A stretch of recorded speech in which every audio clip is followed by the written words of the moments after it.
Assalamualaikum warahmatullahi wabarakatuh. Izin memperkenalkan diri, nama saya Nazifa Asmaniza dengan NIM lahir 187 dari kelas F.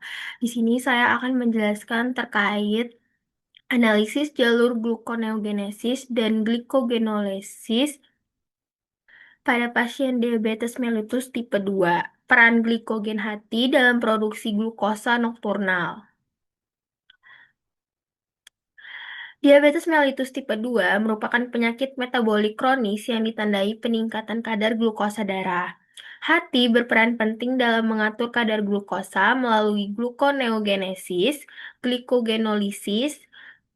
Pada penderita diabetes tipe 2, terjadi penurunan cadangan glikogen hati, peningkatan produksi glukosa terutama pada malam hari, dan kondisi ini menyebabkan hiperglikemia puasa atau gula darah tinggi saat pagi hari. Tujuannya menganalisis peran glikogen hati dalam produksi glukosa malam hari, mengkaji hubungan antara gluconeogenesis, glikogenolisis, dan homeostasis glukosa, mengevaluasi pengaruh glikogen loading terhadap metabolisme glukosa, dan menilai implikasi metabolik terhadap pengendalian gula darah pada pasien diabetes tipe 2. Metode penelitiannya, desain penelitiannya randomized crossover controlled study. Subjeknya pasien diabetes mellitus tipe 2 dan subjek tanpa diabetes sebagai kontrol.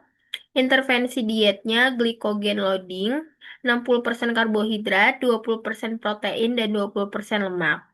Intervensi diet non-glikogen loading itu 40% karbohidrat, 20% protein, dan 40% lemak. Metode penelitian pengukurannya dilakukan sepanjang malam menggunakan infus isotop stabil, pengambilan sampel darah pada jam 1, jam 4, dan jam 7. Variabel yang diukur adalah glukosa darah, insulin, glukagon, produksi glukosa endogen, gluconeogenesis, dan glikogenolisis. Hasil utamanya menunjukkan pasien diabetes tipe 2 memiliki cadangan glikogen hati lebih rendah, sekitar 13-15%, dan jalur gluconeogenesis meningkat signifikan, kontribusi GNG pada pasien diabetes sekitar 70-72% dari total produksi glukosa, mengakibatkan produksi glukosa berlebih saat malam hari dan terjadi hiperglikemia puasa.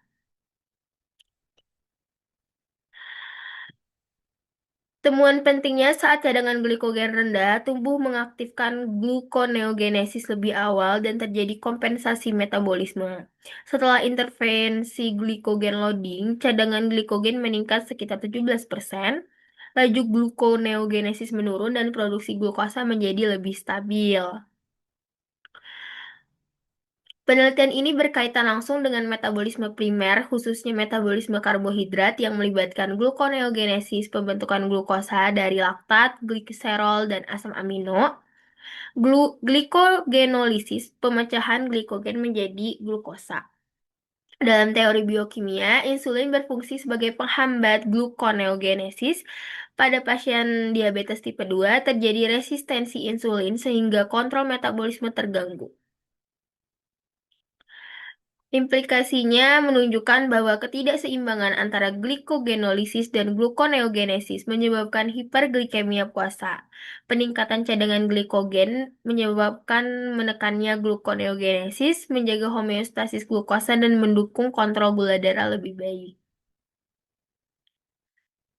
Kesimpulannya, glikogen hati berperan penting dalam produksi glukosa malam hari. Pada pasien diabetes tipe 2, cadangan glikogen rendah, gluconeogenesis meningkat. Intervensi glikogen loading meningkatkan cadangan glikogen, menurunkan laju gluconeogenesis, dan membantu mengontrol kadar glukosa. Kritik dan saran terhadap jurnal, kelebihannya metode penelitiannya sangat sistematis, menggunakan teknologi modern, yaitu isotop stabil, dan memberikan data klinis yang relevan.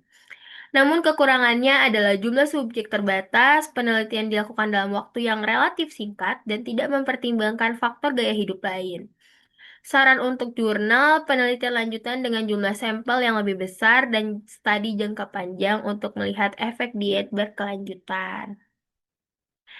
Terima kasih, sekian presentasi dari saya. Mohon maaf apabila ada kekurangan. Wassalamualaikum warahmatullahi wabarakatuh.